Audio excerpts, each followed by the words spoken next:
with my favorite motivational speaker, Muniba Mazari. نن په درس کې موږ انګلیش زده کوو تاسو فیورټ موټیویشنل سپیکر منیبا مزاری سره. نن په درس کې به تاسو صرف انګلیش زده نه کوئ بلکې د سره به تاسو دام زده کوئ چې ژوند به څنګه تیروئ، مطلب د ژوند د تیرولو طریقې به هم تاسو زده کوئ. منیبا مزاری د خپل ځان په باره کې خبره کوي، خپل سټوري خپل کیسه تاسو سره شیر کوي چې څنګه هغې سره یو حادثه شوه او د هغې حادثې په وجه باندې د هغې خپل ټول ژوند بدل شو. نو نن د دې ویډیو دوه پارټس دي.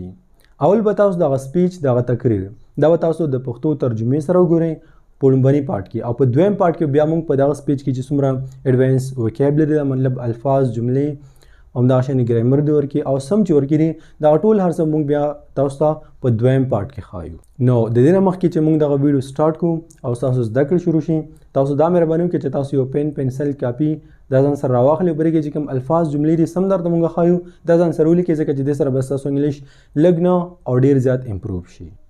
Let's get down to work now. I was 18 years old when I got married. زه د 18 کالو وم کله چې ما واده وکړو. And this thing I'm sharing for the very first time on an international level. او زه خپل دغه کیسه په انټرنیشنل سطح باندې په لومړي ځل شیر کوم. I was 18 years old when I got married. نو د 18 کالو په عمر کې ما واده وکړو. I belong to a very conservative family, a Baloch family. او زه د یو ډیر قدامت پسند خاندان سره تعلق ساتم، یو بلوچ خاندان. Where good daughters never say no to their parents. یو داسې خاندان چې هلته یو ښه لور خپل والدین ته هیڅ کله انکار نه کوي. My father wanted me to get married. زما پلار غوښتل چې زه واده شم. And all I said was, if that makes you happy, I'll say yes. او ما ورته وویل که په دې باندې تاسو خوشحالیږئ نو زه راضي یم. Yes. And of course. او هو بالکل. It was never a happy marriage. دغه واده هیڅ کله یو خوشګوار واده نه و.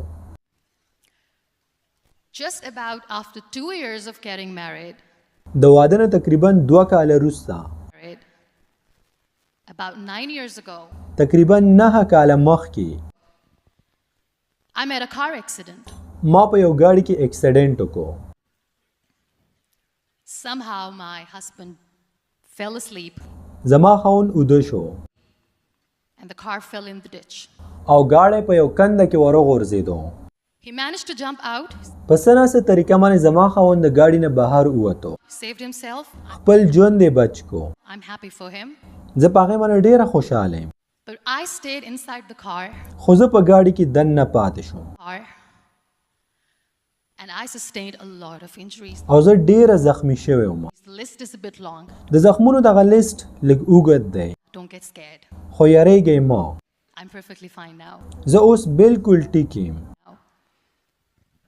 Radius ulna of my right arm were fractured. زما د ښي لاس دغه اوږد هډوکی مات شوی و. The wrist was fractured.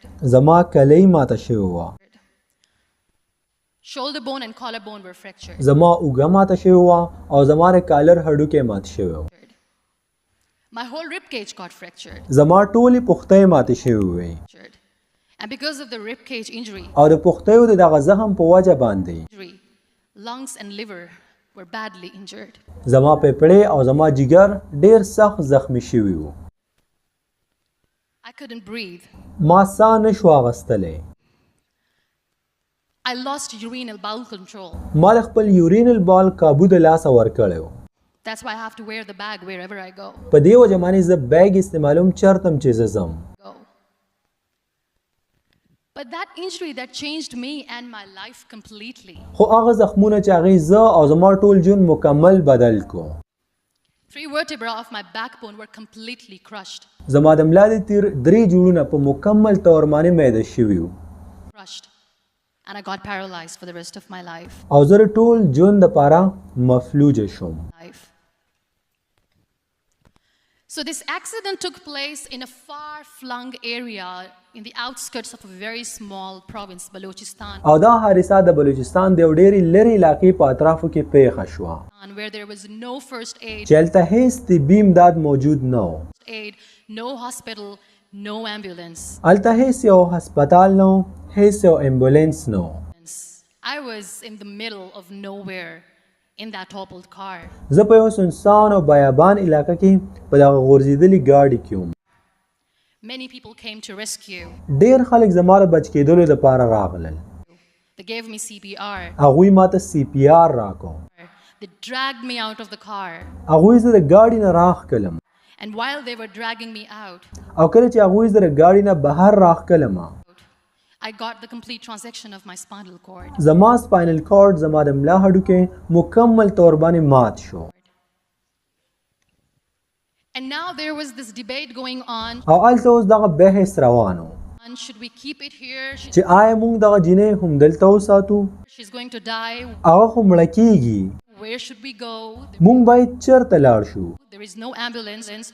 There was this four-wheeler jeep standing in the corner of the street. They said, هلته د کوڅې په یو ګوټ کې جیپ ولاړ دی. هغوی وویل put her in the back of the jeep دغه جینۍ راواخلئ او په دغه جیپ کې واچوئ and take her to the hospital, او هسپتال ته یې بوځئ which is 3 hours away from this place. چې هغه د دې ځای نه 3 ګنټې لرې دی. And I still remember that bumpy ride. ما ته اوس هم هغه جټکېدار چکر یاد دی. I was all broken. زه ټوله ماته شوې وم. They threw me at the back of the jeep هغوی زه په جیپ کې واچولم. and they rushed me to the hospital. هغوی زه هسپتال ته بوتلم. That is where I realized that my half body was fractured هلته ماته دا معلومه شوه چې زما نیم جسم مات شوی و and half was paralyzed. او زما نیم جسم مفلوج شوی و. I finally ended up in a hospital where I stayed for 2.5 months. او اخیر هم زه په یو هسپتال کې پاتې شوم چې هلته ما 2.5 میاشتې تېرې کړې. I underwent multiple surgeries. زما زیات اپریشنونه وشو. Doctors have put a lot of titanium in my arm. ډاکټرانو زما په لاس کې ډېر ټایټینیم لګولی و. There's a lot of titanium at my back to fix my back. زما په ملا کې هم ډېر ټایټینیم لګېدلی و. That's why people in Pakistan call me the Iron Lady of Pakistan. او په دې وجه باندې د پاکستان خلک ماته د پاکستان آیرن جینۍ وایي. That's why people in Pakistan call me the Iron Lady of Pakistan.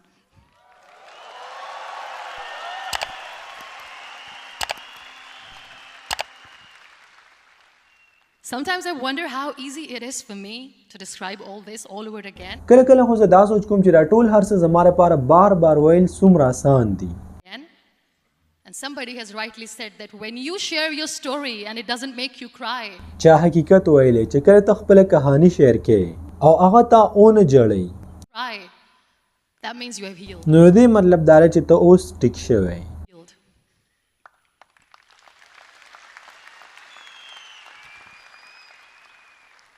Those 2.5 months in the hospital were dreadful.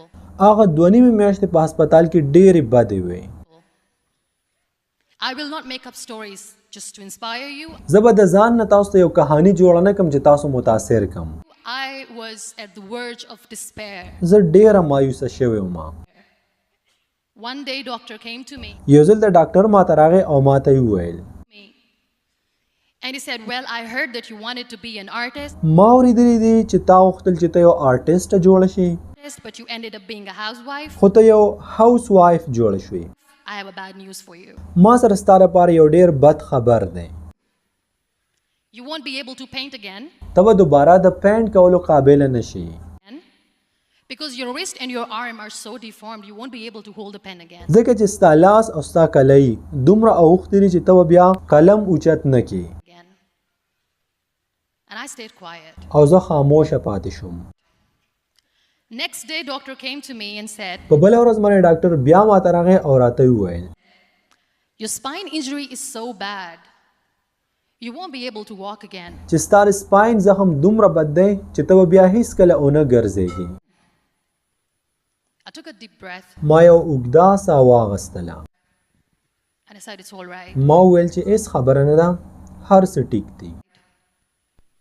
The next day, doctor came to me and said, په بله ورځ باندې ډاکټر بیا ماته راغی او راته وویل because of your spine injury and the fixation that you have in your back, ستا د سپاین د زخم په وجه باندې او ستا په ملا کې چې کوم څیزونه لګېدلي دي you won't be able to give birth to a child again. ته به هیڅکله بیا یو مور جوړه نه شي. That day I was devastated. په دغه ورځ باندې زه ډېره ماته شوم. I still remember ما ته اوس هم یاد دی. I asked my mother, ما له خپلې مور نه پوښتنه وکړه why me? چې صرف زه ولې. And that is where I started to question my existence. Why am I even او په دغه wخت کې ما دغه پوښتنې کول شروع کړل چې زه اخر ژوندی ولیم. alive? What's the point of living? د اوسېدلو مقصد څه دی؟ I cannot walk, I cannot paint, fine. زه ګرځېدلی نشم، زه پینټینګ نشم کولی، زه صحیح ده. I cannot be a mother. زه یو مور هم نشم جوړېدلی. And we have this thing in our heads, being women, that we are incomplete without having children. د یو ښځې په ذهن کې دغه څیز وي چې موږ د ماشومانو نه بغیر نامکمل یو. I am going to be an incomplete woman for the rest of my life. What's the point? او زه به ټول ژوند یو نامکمله ښځه یم. People are scared. They think I will get divorced. خلک یریدلی دي. هغوی دا سوچ کوي چې چېرته ماته طلاق رانکړي. The first word is afford. دا موږ تاسو ډیر زیات ښودلی. د afford مطلب دی کله چې یو کار ستا په وس کې یا ستا په وس کې نه نو بیا ته دغه لفظ استعمالولی شي. لکه فار ایگزامپل که ته د چا نه واورې یا ته ووایې چې زه دا پلان کیسز نشم افورډ کولی نو مطلب دی چې دا ستا په وس کې نه دی. فار ایگزامپل I can't afford to have an iPhone. مطلب دا دی کنه چې زه آیفون نشم اخیستلی، آیفون ته زما وس نشته. I can't afford to have an iPhone. یا که تاسو داسې وایئ My father can't afford the fee. نو دې دا مطلب دی کنه چې زما پلار چې کوم دی زما والد صاحب هغه دغه فیس افورډ کولی نشي، د هغې په وس کې دا فیس نشته دی.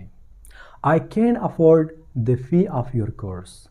زه ستا د کورس دغه فیس دا زما په وس کې نه دی، دا زه افورډ کولی نشم. I can't afford the fee of your course. Conservative family. Conservative. که چېرته تاسو وایئ چې یو څوک کنزرویټیو دی نو دې دا مطلب دی چې هغه د جدید سوچونو د خیالونو د دې بالکل خلاف دی. لکه منیبه مزاري په دې سپیچ کې وایي کنه چې I belong to a very conservative family چې زه د یو داسې خاندان سره تعلق ساتم، بلونګ کوم چې هغه ډېر زیات کنزرویټیو دی، مطلب د جدید خیالاتو ډېر زیات خلاف دی. I belong to a very conservative family. د سنټنس مطلب دا دی چې زه د داسې خاندان سره تعلق ساتم چې هغه د جدید خیالاتو د سوچونو د دې ډېر زیات مخالف دی، د دې خلاف دی. My father wanted me to get married. د سنټنس مطلب دا دی چې زما پلار غوښتل چې زه واده وکم یا زه واده شم. My father wanted me to get married. که تاسو چېرته داسې وایئ My father wants me to get married نو بیا د دې مطلب چینج شو، دا ریپرزنټنس شو او مطلب یې دا چې زما پلار غواړي چې زه واده وکم. یو لیک به و چې زه واده وکم او یو جینۍ به و چې زه واده شم. No, my father wanted me to get married. زما پلار غوښتل چې زه واده وکم. My father wants me to get married. زما پلار غواړي اوس چې زه واده وکم. Injury. د injury مطلب دی زخم. کله چې یو څوک زخمی شي نو مطلب یې دا چې دا injury شو. For example, I have a lot of injuries. زه ډېر زیات زخمی یم. I have a lot of injuries. یعنې زه ډېر زیات زخمی یم. بل ایگزامپل He is injured very badly. یعنې هغه ډېر سخت زخمی شوی دی. He is injured very badly. دې سنټنس مطلب دا دی کنه چې هغه پلان کې ډېر سخت زخمی شوی دی، اکسیډنټ یې کړی دی او ډېر زیات زخمی دی. To manage. د مینیج مطلب دا دی کنه کله چې ته یو کار کوې ستا لپاره مشکل دی خو د هغې نه باوجود هم ته دا کار وکړي، په مشکل یې دې وکړو خو تا وکړو نو بیا په دغه ټایم کې ته مینیج استعمالولی شي. فار ایگزامپل I managed to get out of the car. دې سنټنس مطلب دا دی کنه چې فار ایگزامپل اکسیډنټ شو او زه په ګاډي کې وم کنه نو د ګاډي نه ما ځان راویستو، په مشکل یې مې راویستو خو راویمیستو. نو کله چې تاسو یو کار وکړئ په مشکل باندې وکړئ خو بس کار سرته ورسوي په څه ناسته طریقه باندې نو بیا تاسو ویلی شئ I managed to do that پلان کې کار. بل ایگزامپل ته وګورئ I managed to finish all my works on time. مطلب یې دا دی چې ما خپل ټول کارونه په وخت باندې ختم کړل، یعنې زما لپاره مشکل و په مشکله مې ختم کړل خو بس په وخت باندې مې په څه ناسته طریقه باندې هغه کارونه ختم کړل. I managed to finish all my works on time. Don't get scared. مطلب دا چې مه یریږه. Don't get scared. مه یریږه. I'm scared. زه یریږم یا زه یریدلی یم. I'm scared. I'm scared of you. زه ستا نه یریږم یا زه ستا نه یریدلی یم. You are scared of me. ته زما نه یریدلی. You are scared of me مطلب دا چې ته زمانه یریږي یا ته زمانه یریدلې. خو اصل مطلب دا راځي چې ته زمانه یره کې ته زمانه یریدلې. Why are you scared of me؟ ته زمانه ولې یریږي؟ Why are you scared of me؟ Fractured. The fractured مطلب دا لري کنه کله چې د چا ګوته ماته شي، د چا لاس مات شي، د چا خپه ماته شي، نو د هغې لپاره مطلب یو هډوکی چې مات شي کنه د چا په وجود کې د هغې لپاره fractured استعمالیږي. For example, my finger got fractured. زما ګوته ماته شوه. My finger got fractured. یا my arm got fractured. زما لاس مات شو. My arm got fractured. My foot got fractured. یا sorry, my leg got fractured. زما خپه ماته شو. My leg got fractured. Shoulder bone, collar bone. Shoulder وی اوږې ته، دې ته وی اوږه یعنی شولډر ورته وایي انګلیش کې. بلې کې چې کوم هډوکی دی هغې ته وایي شولډر بون. دلته چې کوم هډوکی دی که نه کالر سره دې ته وایي کالر بون. تاسو دلته لاس کې به پته ولګي دلته یو هډوکی دې ته وایي کالر بون، دې کالر سره چې کوم وي. ریب کیج. ریب وایي پختۍ ته، دلته چې کوم هډوکی دی که نه دې ته وایي پختۍ. نو دې ته په انګلیش کې وایي RIB ریب، او کیج وایي پنجرې ته، پرنجه چې ورته مونږ وایي پښتو کې. نو ریب کیج مطلب دا رکه اندل چې کومه پنجره ده د هډوکو دا زیاتې پختۍ را یوځای شوي دي او د یو پنجره شانې جوړه شوې ده، نو دې ته وایي ریب کیج. فار ایگزامپل her rib cage got fractured in that car accident. مطلب دا چې هغه د موټر د ګاډي په حادثه کې په اکسیډنټ کې د هغې دغه ریب کیج چې کوم دی دا مات شو، یعنې ټولې پختۍ ماتې شوې. her rib cage got fractured in that car accident. lungs and liver. lungs وی پیپړو ته، په انسان کې چې دننه کومې پیپړې هغې ته وی lungs، او liver وی جګر ته. liver څه ته وی؟ جګر ته وی، موږ ورته اینم وایو، صحیح ده، هغې ته وی liver. وینه نه، اینه چې ورته وی. For example, her lungs and liver were badly injured in that car accident. مطلب دا دی کنه چې د هغې لنګس کوم دی پیپړې او لیور جګر چې کوم دی دا ډېر زیات زخمي شوی د موټر په حادثه کې. her liver and lungs were badly injured. د badly injured مطلب دا دی چې ډېر سخت ډېر زیات زخمي شوی. he has lost urinal ball control. he has lost مطلب دی چې هغې د لاسه ورکړی دی urinal ball control. د کنټرول مطلب دی قابو، د څه قابو د لاسه ورکړی دی؟ څه نشي قابو کولی؟ urinal ball. چې په سمپل الفاظو کې پوه کم که نه، یورین چې کوم دی دا دغه ته وایي تش بول چې ورته وایي هغې ته وایي یورین. نو که چېرته تاسو داسې ووایي که نه چې هغه پلانکي اکسیډنټ کړی دی یا بیمار او بله څه وجه د هغې په وجه باندې هغې د یورینل بال کنټرول چې کوم دی دا یې د لاسه ورکړی دی. سنټنس ته وګورئ، نه دا مطلب دی چې هغه تش بول چې کوم دی دا کنټرول کولی نه شي، دا د هغې په قابو کې اوس نه دی. نو په دې وجه باندې منیبا مزاري وایي چې په اکسیډنټ کې ما سره هم داسې کار شو، بیا ما بیگ استعمالو، یعنی اوس وایي زه بیگ استعمالوم چرته چې ځم. paralyzed. paralyzed مطلب دی مفلوج، فالج چې په چا باندې راشي. for example, he got paralyzed for the rest of his life. یعنی هغه ټول عمر دپاره paralyzed شو، مفلوج شو، فالج و. he got paralyzed، هغه فالج و، فالج په اټیک وکړو. for the rest of his life. the rest of his life مطلب دی چې ټول ژوند دپاره. far flung. د far flung په اردو کې مطلب دی دور دراز، په پښتو کې مونږ وایو ډیر زیات لرې. for example, the accident took place in a far flung area of Peshawar. یعنی د پېښور په یو ډیره لرې علاقه کې دغه اکسیډنټ مخې ته راغی، دغه حادثه وشوه. the accident took place، دغه حادثه وشوه in a far flung area په یو ډیره لرې علاقه کې in Peshawar په پېښور کې. rescue. د rescue مطلب دی بچ کول، د چا ژوند بچ کول. for example, no one came to rescue us. یعنی څوک هم رانلل وی چې زموږ ژوند بچ کړي. no one came to rescue us. څوک هم زموږ د ژوند بچ کولو لپاره رانغلل. drag. د drag مطلب دی راښکل، یو خو دیکۍ که نه هغې ته وایي push، خو کله چې یو څه داسې راښکي نو دې ته وایي drag. for example, don't drag the table. don't drag the table مطلب دی چې دا میز مه راښکه. don't drag the table. realize. د ریلایز مطلب دی کله چې تاسو ته د یو څه په باره کې پته ولګي، یو څه درته معلوم شي، د یو څه احساس درته وشي. فار ایگزامپل I realized my mistake. ما د خپلو غلطیانو احساس وشو. زه په خپلو غلطیانو باندې پوه شوم. I realized my mistake now. یعنی ما ته اوس د خپلې غلطۍ احساس وشو، ما ته معلومه شوه، ما ته پته ولګېده.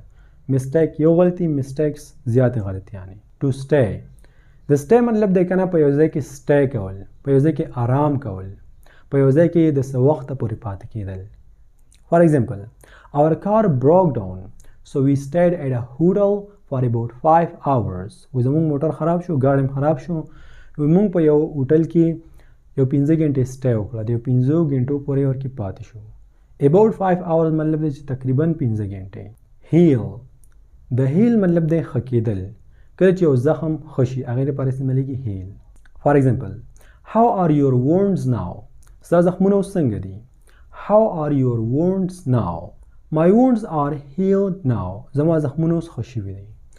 My wounds are healed now.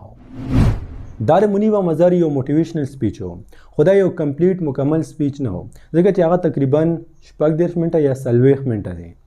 نو که چېرته هغه مونږه کمپلیټ دغه شانې ترجمه کړی وی نو بیا دا د ګنټې نه هم خبره وختله. خیر که ستاسو خوښي تاسو غواړئ په کمنټ سیکشن کې مونږ ته ووایئ، او انشاءالله مونږ به کوشش کوو چې د دې دویم پارټ دغه بل برخه هم تاسو ته ترانسلیټ کړو، همدغه شانې تاسو ته اپلوډ کړو. او که ستاسو دغه ویډیو خوښه شوي، تاسو غواړئ چې همدغه شانې ویډیو سره تاسو انګلیس زده کړئ، یا ستاسو کوم فیورټ سپیکر یي چې هغه د انګلیش سپیچ دغه یا بل څه، نو موږ ته ووایئ په کمنټ سیکشن کې، نو موږ به کوشش کوو چې د هغې سپیچ هم راولو، پښتو ته ترجمه کړو. لاندې کمنټ پرېږدئ، نو د چا په کمنټ باندې چې زیات لایکس راغله نو بیا موږ کوشش کوو چې موږ نیکسټ ویډیو خپل راتلونکي ویډیو د هغې په باره کې جوړه کړو. او که چېرته تاسو تر اوسه پورې زموږ چینل سبسکرایب کړی نه او تاسو غواړئ چې انګلیس زده کړئ همدغه شانې پښتو کې، نو بیا به همدغه ټایم باندې تاسو زموږ چینل سبسکرایب کولی شئ. ستاسو په کور کې چې کوم ماشومان یې هغوی ته هم تاسو دغه چینل ریفر کولی شئ، فایده به ورته زیاته ورسي. که ستاسو ملګري د وټساپ ګروپ یې په هغه کې هم تاسو دغه ویډیو شیر کولی شئ او هغه خلکو ته به هم فایده ورسي. See you inshallah next time. Pa Allah sparm. Until take care and goodbye.